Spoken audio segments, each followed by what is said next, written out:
கிறிஸ்துவுக்குள் பிரியமான சகோதர சகோதரிகளே, இந்த மகிழ்ச்சியான காலை வேளையிலே நான் உங்களை வாழ்த்தி வரவேற்கிறேன். கடந்த 5 மாதம் முழுவதும் நம்மை கண்ணின் மணி போல பாதுகாத்து இந்த 6வது மாதத்தையும் காண கிருபை செய்த தேவாதி தேவனை ஸ்தோத்தரிக்கிறேன். இந்த புதிய மாதத்திற்காக நாம் தேவனுக்கு நன்றி செலுத்துவோமா?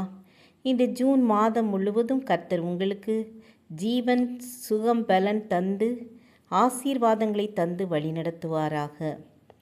நியூ அகாடமிக் இயரில் செல்கிற உங்கள் பிள்ளைகளுடைய சுகத்துக்காகவும் ஞானத்துக்காகவும் ஜெபியுங்கள். இன்றைய தினம் நாம் தியானிக்க இருக்கிற வசனம் யோபு 42ஆம் அதிகாரம் 10ஆம் வசனம். யோபு தன் சிநேகிதருக்காக வேண்டுதல் செய்தபோது கர்த்தர் அவன் சிறையிருப்பை மாற்றினார். யோபுக்கு முன்னிருந்த எல்லாவற்றை பார்க்கிலும் இரண்டத்தனையாய் கர்த்தர் அவனுக்கு தந்தருளினார். யோபுனுடைய சரித்திரம் உங்கள் எல்லாருக்கும் தெரியும். யோபுனுடைய 10 பிள்ளைகளும் மரித்து போனார்கள். அவனுடைய ஆஸ்திகள் எல்லாம் அவனை விட்டு போனது. மாடு, ஒட்டகங்கள், ஆடுகள், எல்லா ஜீவன்களும் அவனை விட்டு போய்விட்டது. கடைசியாக அவனுடைய சரீரம் பாதிக்கப்பட்டு பருக்களினால் நிறைந்து அதிலே நீர் வடிந்து கொண்டிருந்ததுனால ஓட்டினால் அந்த சரீரத்தை அவன் சுரண்டி கொண்டிருந்தான். அப்படிப்பட்ட ஒரு கஷ்டமான நிலைமையிலே அவன் காணப்பட்டான். எல்லாவற்றையும் இழந்து விட்டான். சரீரம் முழுவதும் பருக்களால் பாதிக்கப்பட்டு நீர் வடிந்து அதை ஒரு ஓட்டினால் சுரண்டி கொண்டிருந்தான். அப்படிப்பட்ட ஒரு கஷ்டமான சூழ்நிலையிலும் கர்த்தரை அவன் மறுதலிக்கவில்லை.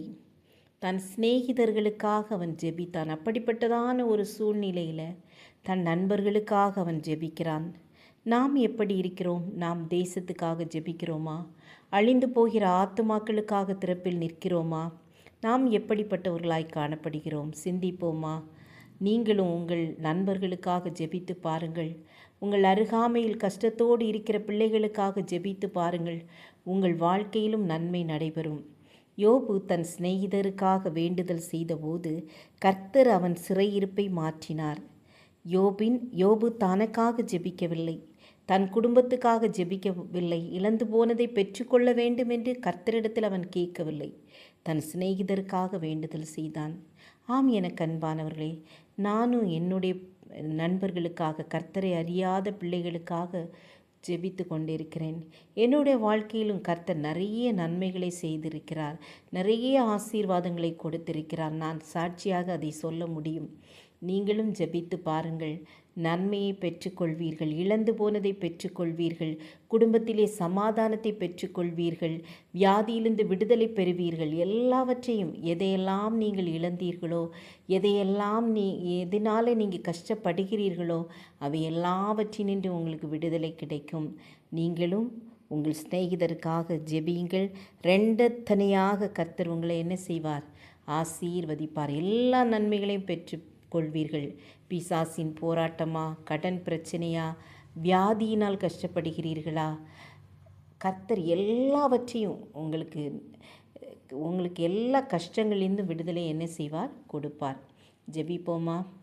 அன்புள்ள இயேசப்பா, இந்த மாதத்தின் முதல் நாளுக்காக உம்மை ஸ்தோத்தரிக்கிறோம்.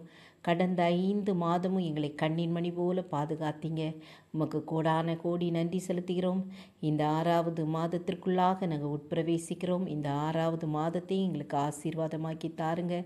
நாங்களும் தேசத்துக்காக, எங்களுடைய நண்பர்களுக்காக, தெரிந்தவர்களுக்காக, உறவினர்களுக்காக, எல்லாருக்காகவும் நாங்கள் ஜெபிக்க, திறப்பில் நிற்க எங்களுக்கு கிருபை தாருங்கப்பா. ஒவ்வொரு நாளும் எங்களை போஷித்து காப்பாற்றி வழிநடத்துங்கப்பா.